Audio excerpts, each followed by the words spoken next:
그냥 새 인사만 드렸습니다. 입당이나 합당 같은 얘기는 전혀 안 하셨나요? 새 인사 드리는 자리였습니다. 안철수 대표와는 그러면 조만간 다시 한번 만나시거나 만나실 예정이 있으신지요? 앞으로 만날 일 없어요. 만남의 요청은 혹시 받으셨나요? 만나자고 그러면 만날 수는 있는데 뭐 내가 보기에 뭐 요청도 안 올 거라고 하는 거야. 네, 두 사람이 언제 만나서 단일화 논의를 어떻게 이뤄내느냐, 이것이 사실 야권 지지층 입장에서 굉장히 큰 관심사였는데, 안철수 대표는 만났지만 새 인사였다. 김종인 비대위원장은 다시 만날 이유가 없을 것 같다. 선을 그었습니다. 김병림 비대위원 같은 지도부신데 네. 단일화 안 되는 겁니까? 저렇게 되면 어떻게 되는 거죠? 왜 저렇게 단호하게 선을 그은 거죠? 김종인 위원장과 국민의힘의 입장은 늘 한결같이 똑같았습니다.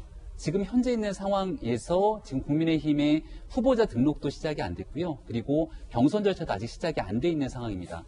안철수 대표가 이번 서울시장에서 본인의 역할을 하겠다고 출마를 선언하고 야권 단일화를 얘기했지만 그거는 이제 나중에 얼마든지 논의할 수 있는 대상이지만 지금 거기에 매몰돼서 국민의힘의 자체적인 일정 뒤로 미를 하등의 이유가 없다고 생각하고요.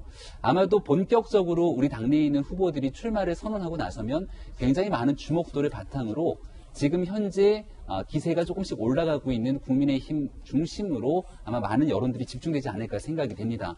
따라서 안철수 대표가 만약 이번 선거 속에서 정말 단일화에 대한 뜻과 의지가 있다면 사실 정당의 의석에서 굉장히 큰 차이가 있거든요.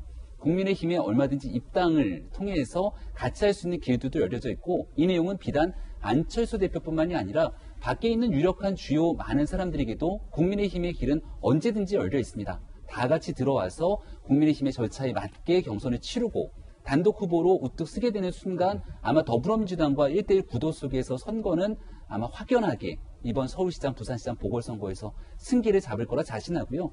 그런 측면에서 한 2월 말 3월 초가 됐을 때 그때 가서도 만약 안철수 대표가 끝까지 나는 독자적으로 가겠다라고 하는 이 생각을 갖고 서울시장에 나갈 의지가 있다면 본인 스스로가 단일화를 얘기한 상황이기 때문에 그런 얘기는 나중에 가서 논의해도 늦지 않는다 이렇게 생각하고 있는 분위기입니다. 네. 국민의힘 후보와 안철수 대표가 단일화를 하느냐, 그것도 굉장히 4월 7일 서울시장 보궐선거의 큰 관심사항인데 오세훈 전 서울시장이 어제 단일화를 요구하면서 이런 조건부 출마 선언을 했습니다. 한번 들어보시죠. 야권 단일화를 위해 안철수 후보님께 간곡히 제안하고자 합니다. 국민의힘 당으로 들어와 주십시오. 합당을 결단해 주시면 더욱 바람직합니다. 그러면 저는 출마하지 않고 야권 승리를 위해서 최선을 다하겠습니다. 앞으로 만나실 거예요? 예, 만나주신다면 제가 대구로 뛰어가서라도 만나 뵈야죠. 꼭 저를 좀 만나주시면 참 좋겠습니다. 네, 안 대표가 당에 입당을 한다면 오세훈 전 시장은 출마하지 않겠다. 하지만 그게 아니면 출마를 하겠다. 이렇게 조건부 출마 선언을 했는데 거기에 대한 야당의 반응은 이렇습니다. 나경원 전 의원은 생각할 시간이 필요하다. 유보적 입장을 보였죠. 오신환 전 의원은 안철수 대표가 생각하는 공정한 단일화 방식이 명료하게 제안해야 한다. 안철수 대표 측에 공을 넘겼습니다. 반면에 김선동 전 사무총장은 오세훈 전 시장을 향해서 당당하지 않다. 본인 거치는 본인이 결정하라. 이렇게 부정적인 입장을 나타냈습니다. 여기에 대해서 안철수 대표는 어떤 입장일까요? 모든 야권 지지자들의 공감대가 중요하다고 생각합니다. 오 전 시장님 그 의견은 후보 단일화를 반드시 이루어가지고 시장 선거에서 승리하고 정권 교체의 초석을 만들자 고민해서 나온 것으로 이해합니다. 네, 오세훈 시장이 안철수 대표가 입당을 하면 내가 출마하지 않겠지만 그렇지 않다면 내가 출마하겠다. 이런 조건부 출마 선언을 했는데 거기에 대해서 아까 조금 전에 야당 반응을 보셨지만 다른 것 같습니다. 유보적 입장도 있지만 너무 당당하지 않다. 이런 입장도 있는데 김광삼 변호사님, 오세훈 전 시장의 조건부 출마 선언 어떻게 보셨습니까? 언론도 조건부 출마라는 얘기를 많이 하더라고요. 근데 우리가 항상 이미지에 어떤 조건이 붙게 되면 그 사람의 진정성에 대해서 의심하는 경우가 많이 있거든요. 그래서, 지금 내용을 보면 겉으로 그냥 볼 때는 내용 자체는 굉장히 좋은 것 같아요. 그러니까, 나는, 만약에 안철수 대표가 당에 들어오면 출마하지 않겠다.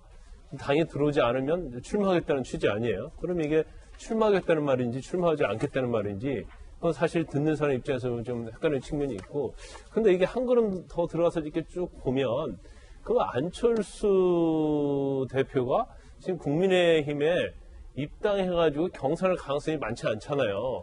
그러면 이건 결국 출마 선언을 봐야 하는 게 아니냐, 이제 그런 생각을 들 수밖에 없는 것 같아요. 그래서 그러면 결과적으로 보면 이 내용 자체가 그러면 굉장히 본인의 어떤 단호한 입장을 보이지 않을 것뿐만 아니라 마치 무엇을 이제 재고 있는 듯한 느낌, 그런 느낌을 좀 줄 수가 있다. 그러면 사실 이런 출마하겠다는 내용 자체가 너무 이제 머리를 많이 쓰는 게 아니냐, 그런 비판도 좀 언론에 좀 많이 있는 것 같습니다. 그래서 이 부분에 대해서는 아마 본인의 생각이 좀 단호해야 한다고 봐요. 그래서 뭐 안철수 대표가 들어오는 걸 전제로 해서 출마 불출마를 결정할 게 아니고, 제가 볼 때는 만약에 들어오지 않는다고 하면 어떻게 단일화할 것인지. 근데 굉장히 중요한 것은 단일화의 어떤 공정성 아니겠습니까? 예. 근데 그런 부분에 있어서 자신이 뭐 성공 후사하겠다, 이런 구체적인 그런 것들을 좀 제시하는 것이 옳지 않을까 싶습니다.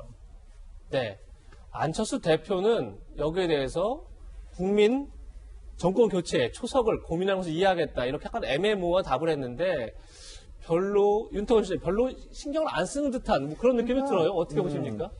아까 김병민 비대위원이 말씀하신 건 거의 이제 당 지도부의 입장이니까 예. 그런 것 같아요. 제가 이해하기로는 2말 3초 정도까지는 우리 이렇게 가가지고 올려놓고, 그 다음 이제 안철수 한번 보자. 그때까지 이제 올라와 있어. 우리도 많이 올라가 있을 테니까 그때 가서 해보자. 인 거고, 안철수 대표 입장에서는, 하십시오. 하십시오. 난 자신 있습니다. 약간 이런 분위기인 것 같은데, 그러니까 근데 이런 거겠죠. 2011년에요. 박원순 무소속 후보가 나오고, 그 다음에 이제 박영선 그 민주당 후보가 있어가지고 최종적으로 단일화했지 않습니까? 그때하고 비슷한 이야기를 하는데, 그때 제가 이제 기자로서 관찰하기에는 그 단일화 이유가 그렇게 어렵지가 않았던 게, 시민들이 생각할 때, 그 당시에 범야권 주자들이 생각할 때, 아니 뭐 박원순이나 박영선이나 당적이 뭐가 중요하냐, 예. 한나라당만 아니면 되지라는 프레임 때문에 그 흡수가 어렵지가 않았거든요. 지금 현재 야권을 봐도 좀 그렇지 않나. 예를 들어서 김종인 비대위원장도 밖에서 오신 분이고, 지지율 1위는 무려 윤석열인데, 무슨 뭐 이게 우리 당 식구 안 식구가 뭐가 중요하냐, 이런 부분은 안철수 대표한테 조금 이제 유리한 포인트이기는 해요.